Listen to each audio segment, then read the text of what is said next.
The word ahimsa means peace and non-violence to all living beings. After hearing about the cruelties happening in the dairy industries, many people realize why we vegans choose to reject dairy products. But then they ask us, do such cruelties happen in all dairy farms? What about small dairy farms in villages? They don't artificially impregnate the cow, and in fact, I personally know a dairy farm where the calf is allowed to drink its milk before the cow is milked. And in fact, if that calf were allowed to drink all of the milk, it might fall ill and even die. So therefore, can vegans drink ahimsa milk? Let's find out. I made it a point in my previous video to call out the artificial impregnation of cows and buffaloes as rape. After that, many people have asked me, well, if instead of artificial impregnation, if I brought in a bull to mate with a cow naturally, is that okay? Could such an action be called ahimsa? Once again, you need to ask yourself that question in the human context. If I brought in a woman and I did not tie her up, but then fenced her and threw a man into the mix, would that be okay? Could that action be called ethical? Would that be ahimsa? We have truly distanced ourselves from the word ahimsa so much that we have forgotten what it even means. Yes, the action happening between the bull and the cow is natural, but it happens once again due to human interference, human control, and human domination. There is a clear difference between animals choosing to mate with each other in nature and us humans forcing them to do so. We have no right to be involving ourselves and forcing someone to get pregnant, forcing someone to carry a baby in them for 9 months, and forcing someone to go through labor pain so that we can steal a liquid that comes out of their body. Such actions are most definitely not ahimsa. We all know that in commercial dairy farming, if a male calf is born, it is either sent for slaughter or sold for doing hard labor. Many people say that they know a dairy farm where such actions do not happen and that the calf is allowed to stay with the mother and is never separated. Well, let's do some simple math using this logic and see if things add up. Say that a small-scale dairy farmer from a village has 10 cows with him. He breeds these cows and now 10 calves are born. Out of the 10, let us say 5 are male and 5 are female. Since this farm does not separate the calves from the mother, the 10 calves are allowed to stay with their mothers. Fast forward a year later and the mother cows need to be impregnated again. And this time, the 5 female calves have come to age 2, which means they will be made pregnant too. So now we have the 10 original mother cows, the 5 bulls, the 5 females, and all have their children too, which brings it to a grand total of 35 bovines in a span of around 2 years. Now, are you telling me that this farmer is going to be feeding 35 bovines and more as the number of animals keeps growing larger and larger year after year? The bulls are just going to sit there eating extra food and not even doing anything. Water is such an expensive commodity and these animals drink copious amounts of water. To take care of 35 cows is no easy feat. Since this is ahimsa milk we are talking about, the dairy farmer isn't going to give oxytocin injections to the cows either. So are you telling me that he will have the money to pay for all their food, all their water, their veterinary care, and sell a considerably smaller amount of milk as he doesn't use oxytocin injections, turn a profit, and also take care of his family? You have got to be joking. Milk business, like any other business, is a business.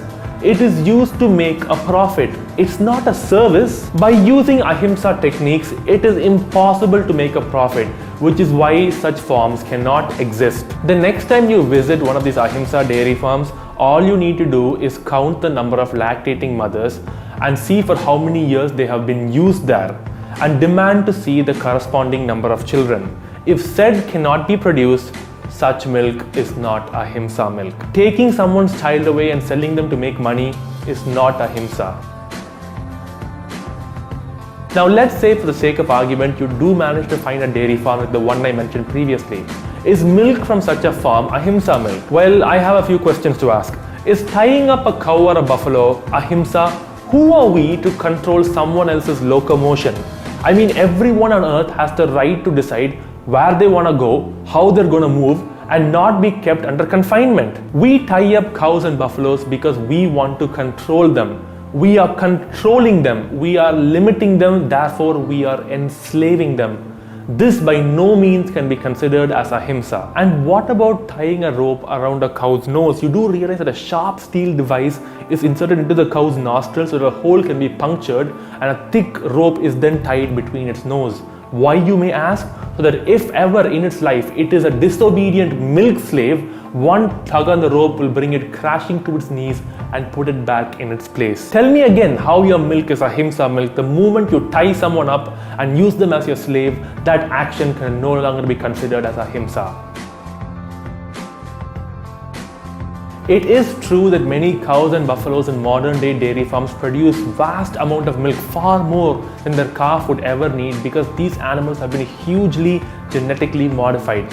This is beyond their control. Notice that no other female in the animal kingdom produces more milk than what their child would need.